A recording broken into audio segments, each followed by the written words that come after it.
रवी news 9 मराठीमध्ये आपले सहर्ष स्वागत आहे। जिद्द, चिकाटी आणि संघर्षावर मात, सुरूलच्या अक्षय पवारची आंतरराष्ट्रीय कुस्तीच्या आखाड्यात भरारी, आमदार सत्यजित देशमुख यांच्याकडून 75,000ची मदत। कझाकिस्तानमध्ये तिरंगा फडकवणाऱ्या मूकबधीर पैलवानाला बळ, प्रतिकूल परिस्थितीवर मात करत जिद्द, चिकाटी आणि अथक परिश्रमाच्या जोरावर आंतरराष्ट्रीय कुस्तीच्या आखाड्यात झेप घेणाऱ्या सुरूलच्या सुपुत्राला आमदार सत्यजित देशमुख यांनी मायेचा आणि मदतीचा हात दिला। कझाकिस्तान येथे होणाऱ्या आंतरराष्ट्रीय कुस्ती स्पर्धेसाठी भारतीय संघात निवड झालेल्या मूकबधीर पैलवान अक्षय पोपट पवार याच्या घरी भेट देऊन देशमुख यांचे अभिनंदन केले। तसेच त्यांच्या परदेश दौऱ्यासाठी स्वर्गीय Shivajirao Deshmukh rural development research foundation Shirala यांच्या वतीने 75,000 रुपयांचा धनादेश पवार कुटुंबियांकडे सुपूर्द केला। अक्षयचा हा यशस्वी प्रवास अत्यंत संघर्षमय आहे। हालाकीच्या आर्थिक परिस्थितीतही आई-वडिलांच्या कष्टाची जाणीव ठेवत त्याने गावातील जय हनुमान तालीम येथे घाम गाळला। परिस्थितीने अनेक अडथळे आणले, मात्र अक्षयने हार न मानता कुस्तीच्या सरावातून आपले ध्येय गाठले। आता कझाकिस्तानच्या मातीत भारतीय संघाचे प्रतिनिधित्व करताना तिरंगा फडकवण्याची संधी त्याला मिळाली आहे। अक्षयच्या आंतरराष्ट्रीय निवडीची माहिती सोशल मीडियाच्या माध्यमातून समजल्यानंतर आमदार सत्यजित देशमुख यांनी त्यांच्या घरी जाऊन त्यांचे कौतुक केले। परदेशातील स्पर्धेसाठी येणारा मोठा खर्च पवार कुटुंबासाठी अडचणीचा ठरत असल्याचे लक्षात घेऊन त्यांनी 75,000 रुपयांची आर्थिक मदत केली। तसेच पवार कुटुंबाच्या पाठीशी भविष्यातही खंबीरपणे उभे राहण्याची ग्वाही दिली। आपल्या भागातील गुणवंत खेळाडूंना योग्य वेळी पाठबळ मिळाले तरी ते जग जिंकू शकतात। अक्षयने आपल्या जिद्दीने हे सिद्ध केले आहे। कझाकिस्तानमध्ये तो नक्कीच चमकदार कामगिरी करून देशाचे नाव उज्ज्वल करेल असा विश्वास आमदार सत्यजित देशमुख यांनी व्यक्त केला। युवा सहकारी सागर खोत यांच्यासह प्रमुख पदाधिकारी, ग्रामस्थ उपस्थित होते। अक्षयच्या या यशामुळे सुरूलसह संपूर्ण वाळवा तालुक्यातून त्यांच्यावर अभिनंदनाचा वर्षाव होत आहे। संघर्षातून उभ्या राहिलेल्या या गुणवान पैलवानाच्या आंतरराष्ट्रीय भरारीकडे आता संपूर्ण तालुक्याचे लक्ष लागले आहे।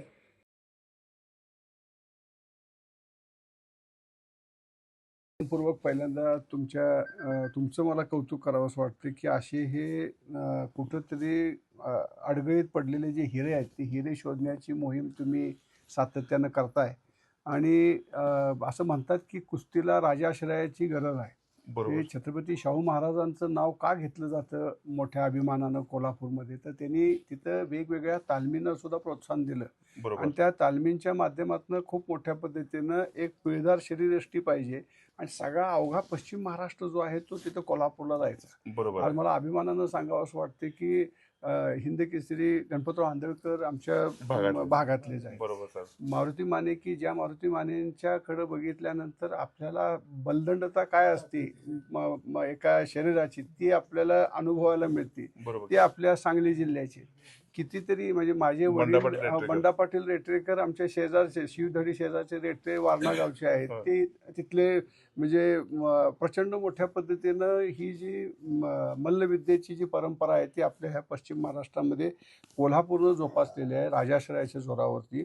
आणि हा लपलेला जो रत्न आहे ते तुम्ही हुडकलं आणि हुडकून ह्याला या निमित्तानं तुम्ही प्रवाहासमोर आणलं, समाजासमोर आणलं, त्याबद्दल तुमचं पहिल्यांदा मी इथं या निमित्तानं अभिनंदन करतो।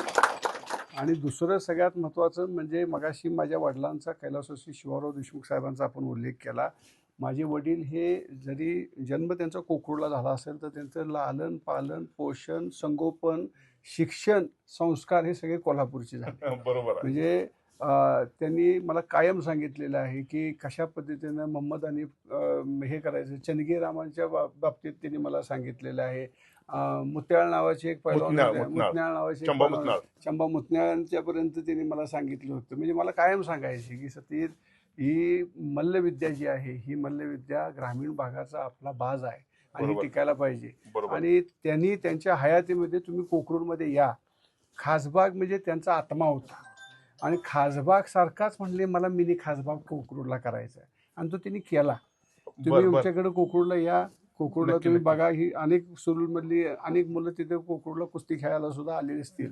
तर मिनी खासबाग त्यांनी उभा केला। दुर्दैवानं ते काळाच्या पडद्याआड गेले, पण ते जिवंत कसे राहतील? शेवटी माणूस गेला तरी त्याचं कर्तृत्व जिवंत ठेवायला पाहिजे। तर कर्तृत्व जिवंत ठेवायचं असेल तर ही कुस्तीची परंपरा आपल्या आपल्या परीनं आपण जोपासली पाहिजे आणि त्यासाठी शेडगेवाडीला सुद्धा राहुल जाधव नावाचा एक अत्यंत तरुण पैलवान आहे, त्यांनी आखाडा सुरू केला, त्याला सुद्धा सातत्यानं आम्ही मदत करायचा प्रयत्न करतो. आनंदराव आणखीन त्यांचे सर्व सहकारी तिथं आहेत, आम्ही सगळी मदत करतो त्यांना.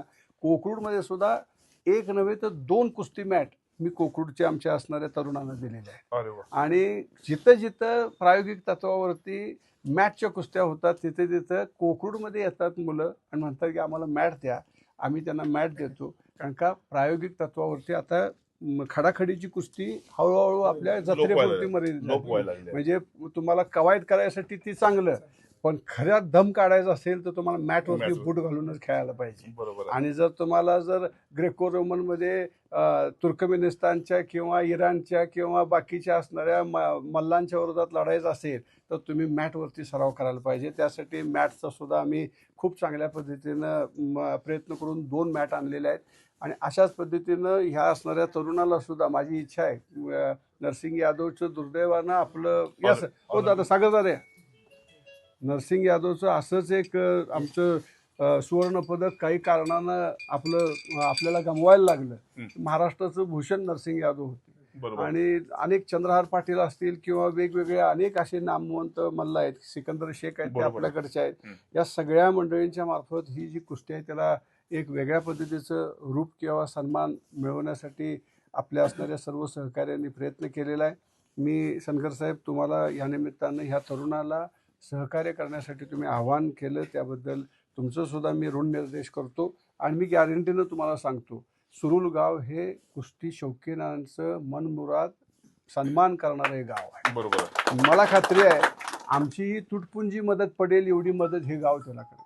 बरोबर. आणि मला लहानपणी अजूनही आठवते युवराज विरुद्ध सतपाल. बरोबर. म्हणजे तुम्हाला पटणार नाही, त्या काळामध्ये आम्हाला काही कळायचं नाही तरी पण म्हणायचं नाही आमचा युवराज जिंकायला पाहिजे. बरोबर. तसं आपण सगळीजण प्रार्थना करूया, ज्यावेळेस हा बिचारा तुर्कमेनिस्तानला जाईल त्यावेळेस आमचा हा मुलगा तिथं आपला भारताचा झेंडा फडकवेल आणि भारताचा झेंडा फडकवून आपल्या सुरूर गावचा, आपल्या पश्चिम महाराष्ट्राचा, आपल्या सांगली जिल्ह्याचा, आपला शिराळा विधानसभा मतदारसंघाचा सन्मान वाढवेल. अशा पद्धतीची माणकेश्वराच्या चरणी मी इथं प्रार्थना करतो आणि ह्या असणाऱ्या तरुणाला त्याच्या सर्व सहकार्यांना अंतःकरणपूर्वक शुभेच्छा देतो. धन्यवाद. बातम्या पाहण्यासाठी रवी न्यूज 9 मराठी चॅनलला लाईक करा, शेअर करा आणि सबस्क्राईब करायला विसरू नका.